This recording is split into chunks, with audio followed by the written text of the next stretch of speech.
Hi అండి అందరికీ. ఏం చేస్తున్నారు? పనులన్నీ అయిపోయినాయా లేదా? మీలో ఎంతమంది చిన్నారి పెళ్ళికూతురు ఫ్యాన్స్ ఉన్నారో ఒక్కసారి నాకు కమెంట్ చేయండి. పెళ్ళిళ్ళ సీజన్ స్టార్ట్ అయిపోయింది కదా! సో, మై డియర్ బ్రదర్స్, మీ సిస్టర్ చెప్తుందనుకోండి ఒక చిన్న మాట.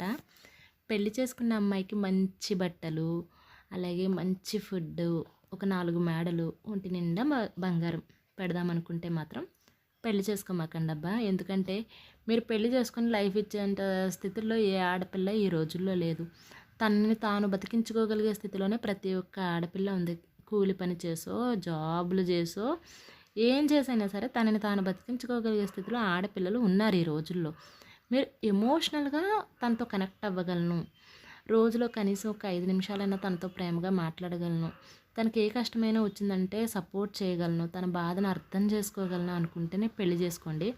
అంతేగాని నేను తిండి పెడుతున్నాను, నేను బట్టలు కొనిస్తున్నాను, నేను ఒక 4 ఇల్లులు కట్టాను, ఒంటి నిండా బంగారం పెట్టాను, ఇంకేం కావాలి అనేటువంటి మైండ్ సెట్ ఉంటే మాత్రం పెళ్లి చేసుకోమాకండి.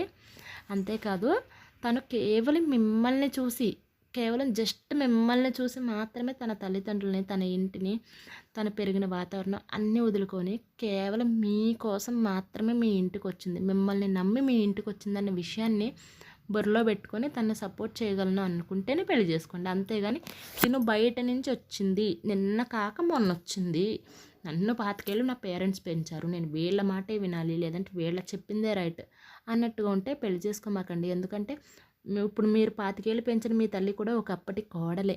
సో, అది గుర్తుపెట్టుకోండి. మా అమ్మ కూడా ఒకప్పటి కోడలే. తనకి ఇలాంటి ఎమోషన్స్ ఉండే ఉంటాయని అర్థం చేసుకోండి.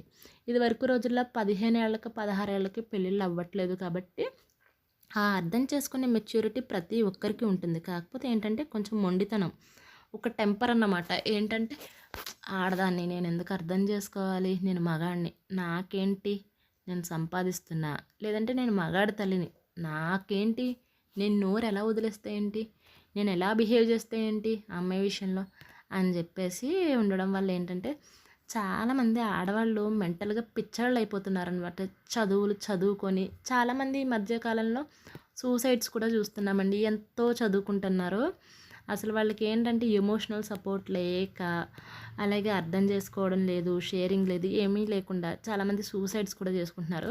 సో, మీరు అలా పెళ్లి చేసుకొని ఒక అమ్మాయిని సూసైడ్ చేసుకునే పరిస్థితికి తీసుకెళ్ళకుండా ఎమోషనల్‌గా సపోర్ట్ ఇవ్వగలను, నేను తన వైపు స్టాండ్ తీసుకొని అర్థం చేసుకొని ఉండగలను అనుకుంటేనే పెళ్లి చేసుకోండి. అంతేగాని తిండి పెడతా, బట్టలు కొనిస్తా, మేడలు కొనిస్తా, బంగారం చేయిస్తా అంటే మాత్రం పెళ్లి చేసుకోమాకండి. ఓకేనా? వీడియో నచ్చితే సబ్స్క్రైబ్ చేసుకోండి. ఏమైనా తప్పుగా మాట్లాడుంటే క్షమించండి. బాయ్.